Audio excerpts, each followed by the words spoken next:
سلام الله عليكم جميعا. شاهد وبالفيديو. الإعلام المصري يتوقع تشكيلة المغرب في كأس العالم، لكن قبل ذلك المرجو متابعة القناة والضغط على زر الجرس ليصلكم كل جديد.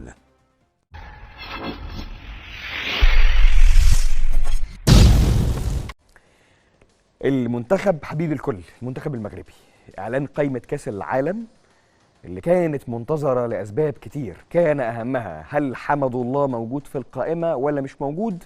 تم استدعاء حمد الله علشان يكون موجود في قائمة المنتخب المغربي ليقود هجوم المنتخب المغربي في كأس العالم. الحقيقة إنه التشكيل المتوقع لمنتخب المغرب بيكشف عن بعض الأمور، والقائمة نفسها بتقول حاجة مهمة جدا جدا جدا، لأنه الركراكي انتقد لغياب ماي، انتقد لاستدعاء حمد الله، لانه طبعا بعد الايقاف وبعد الكلام ده بعيد شويه عن الكوره، لكن محتاجين انه نوصل لنتيجه. لماذا فعل الركراكي هذا الامر؟ هل لمجرد عوده النجوم واثبات انه العهد الحالي مختلف عن عهد خليلوزيتش، ولا التشكيل بيقول حاجه ثانيه؟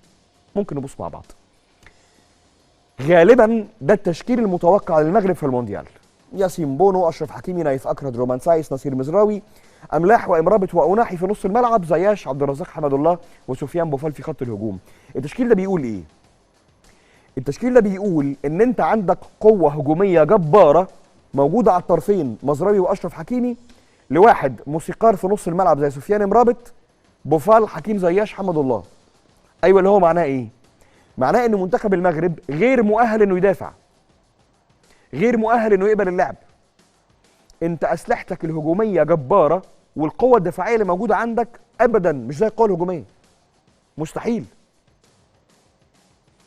وبالتالي منتخب المغرب مش هيبقى حمل انه يوصل للمرمى ويضيع فرص.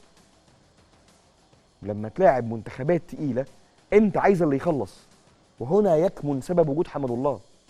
مهما عملت المعدل التهديفي والتاثيري لحمد الله داخل منطقه الجزاء، مع كامل الاحترام والتقدير والمحبه للنصيري، لشتيرة، ولو انه هداف مع باري، ايوب الكعبي، مع كامل الاحترام والتقدير لكل المهاجمين اللي كانوا موجودين مع منتخب المغرب وموجودين في القايمه، ده واحد مختلف، عنده مشاكل، التعامل معاه صعب، عنيف بعض الشيء في ردود افعاله، وكل ده تمام.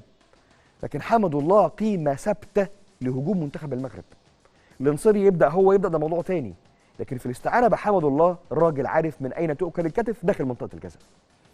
مشاهد قمة الروعة للاعبي المنتخب المغربي بعد الإعلان، شأن البرازيل عن القايمة وفرحة اللعيبة كلهم بوجودهم. بالمناسبة المنتخب المغربي التشكيل اللي موجود على الورق اللي احنا عرضناه ده اللي موجود، وعنده على الدكة أسماء تانية برضه في الشق الهجومي.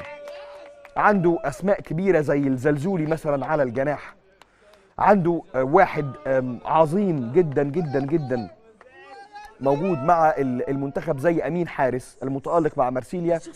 عندهم اسماء قويه في الشق الهجومي تخلي المنتخب ده غير مؤهل انه يدافع بالشكل اللي الناس فاكراه، لكنه مؤهل جدا جدا انه يلعب كره قدم ممتازه.